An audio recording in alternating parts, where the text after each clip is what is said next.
हर हर महादेव, जय भोलेनाथ। आज सोमवार के दिन सुनिए संपूर्ण कथा और आरती। इस कथा के सुनने से भगवान भोले बाबा भक्तों को सभी प्रकार के मनवांछित फल की प्राप्ति होती है। इस व्रत को सोमवार व्रत करने से रोग शोक दूर होते हैं और सुख संपत्ति की प्राप्ति होती है। तो सुनिए मंचित और श्रद्धा भाव से सोमवार की पौराणिक कथा। बोले हर हर महादेव। भास्कर नामक गांव में एक बहुत बड़ा धनीवान रहते थे। उनके घर में कोई कमी नहीं था।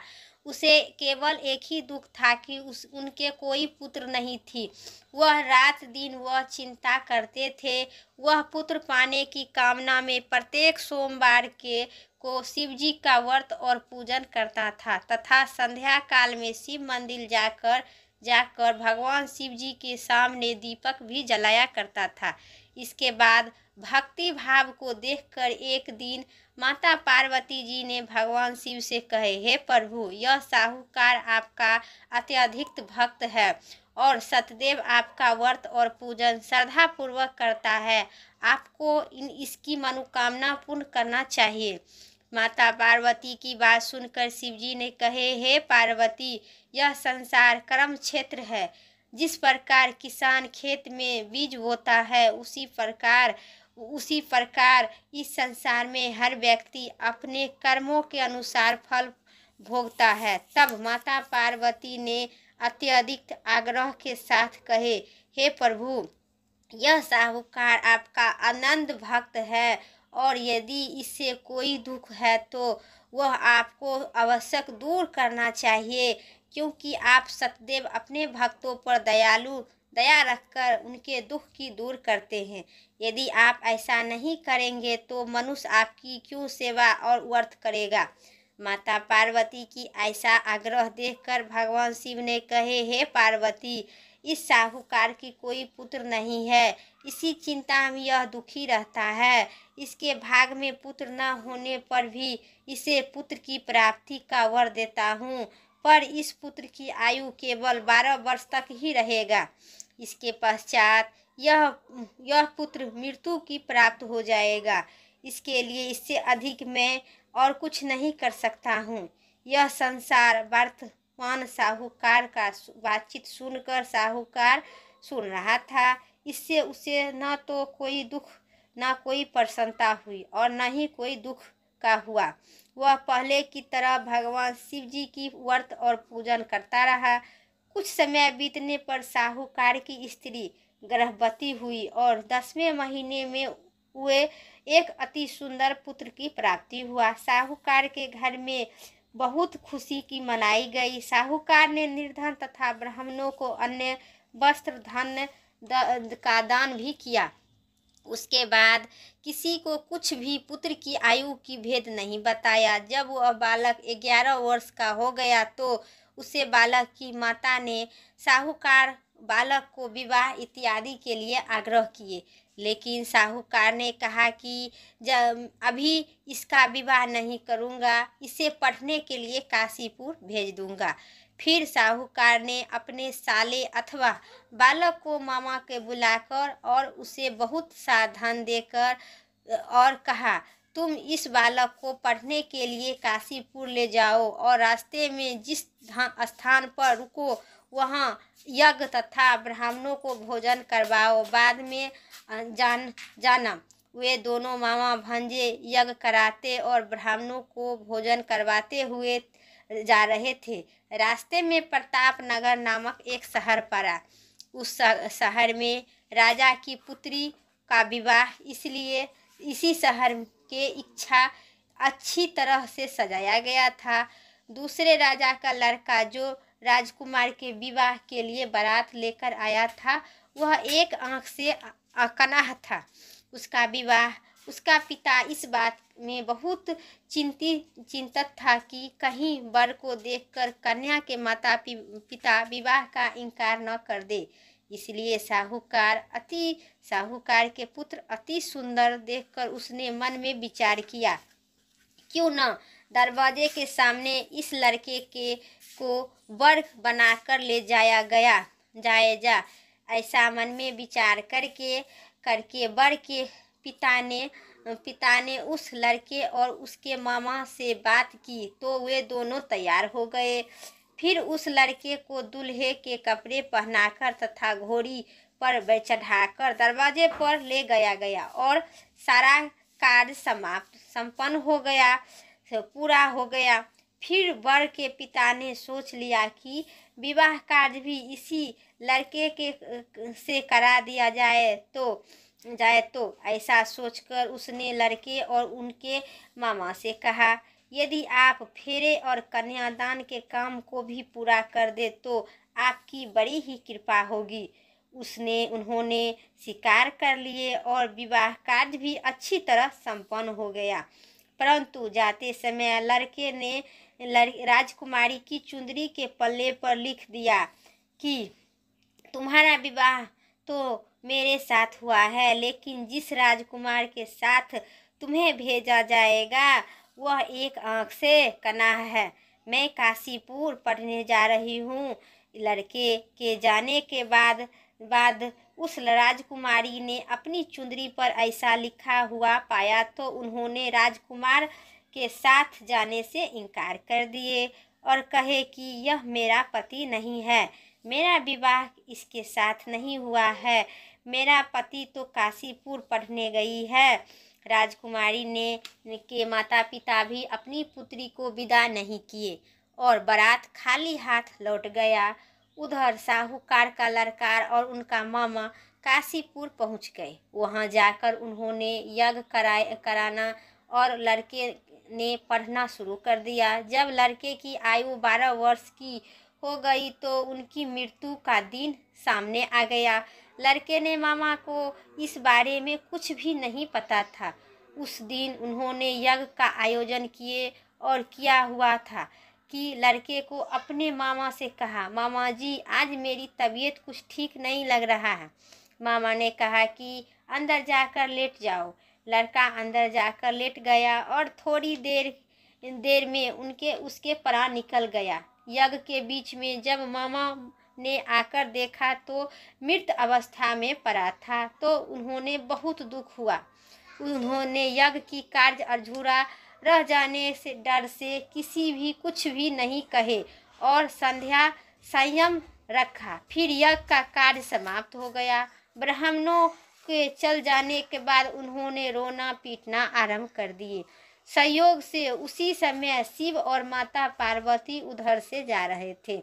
उन्होंने जोर जोर से रोने की आवाज सुनी तो माता पार्वती ने भगवान शंकर से कहे, प्रभु कोई दुखियारा रो रहा है, उसके कष्ट को दूर कर दीजिए।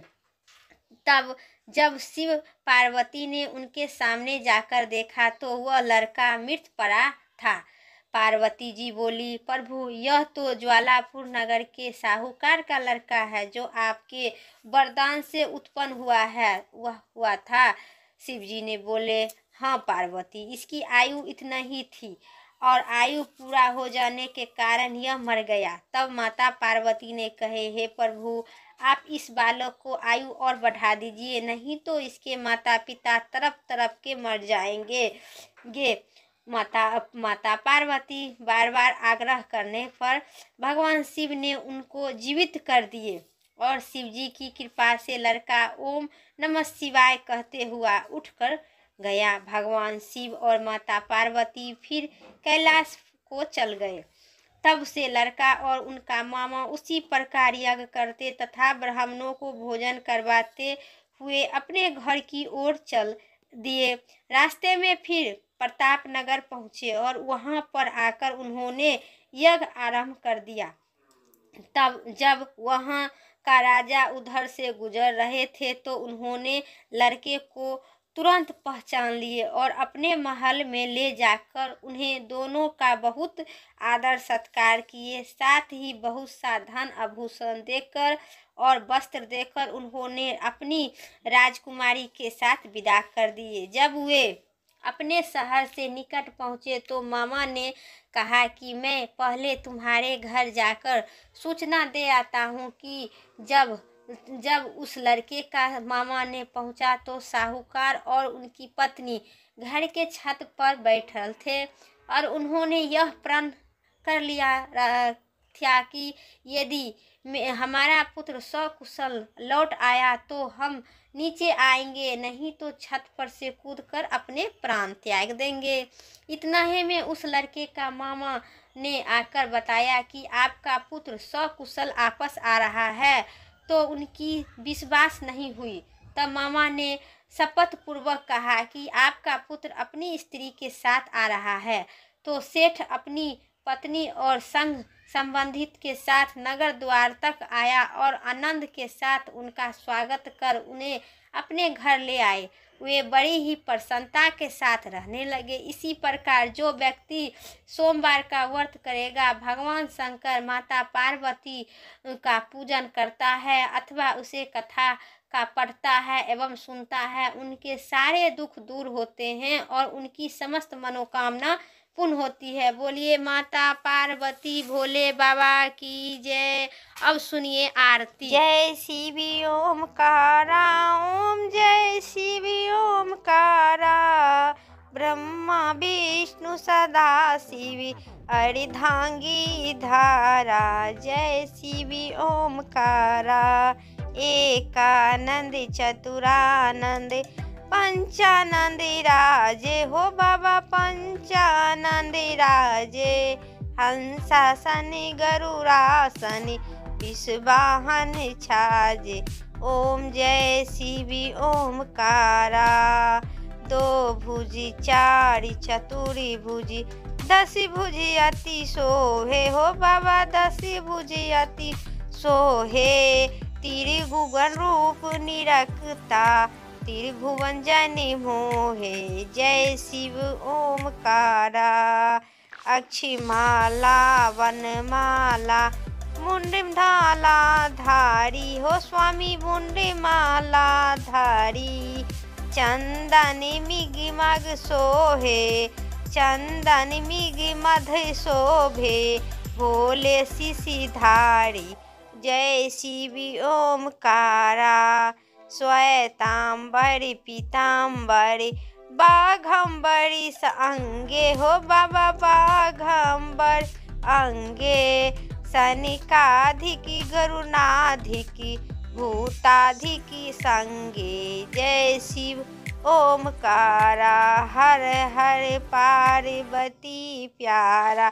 करके मध्य कमंडल चक्र त्रिशूली धरिता हो बाबा, चक्र त्रिशूली धरिता। जग करता जग भरता, जग साहस करता। ओम जय शिव ओमकारा, ब्रह्मा विष्णु सदा शिव जानत अविवेका हो बाबा, जानत अविवेका। वर्णाक्षर में शोभित, वर्णाक्षर में मध्य, ये तीनों एका। जय शिव ओमकारा, काशी में बीना, काशी में विश्वनाथ विराजति। नंदी ब्रह्मचारी हो बाबा, नंदी ब्रह्मचारी।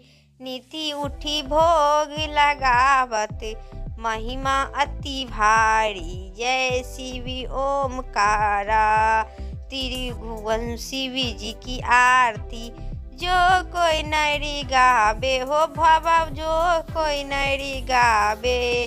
कहत शिवानंद स्वामी, मन वांछित फल पावे। जय शिव ओमकारा, हर ओम जय शिव ओमकारा। ब्रह्मा विष्णु सदा शिव अर्धांगी धारा हो भोले, अर्धांगी धारा। जय शिव ओमकारा, पार्वती प्यारा भोले हितकारा। हर हर महादेव भोले विश्वनाथ गंगे। मेरा वीडियो कथा इतना ही तक था। वीडियो अच्छी लगे तो लाइक कीजिएगा, चैनल पर नए सब्सक्राइब करके कमेंट में हर हर महादेव ज़रूर लिखें। फिर अगली वीडियो लेके आते हैं इसी चैनल पर। तब तक के लिए हर हर महादेव, जय भोलेनाथ।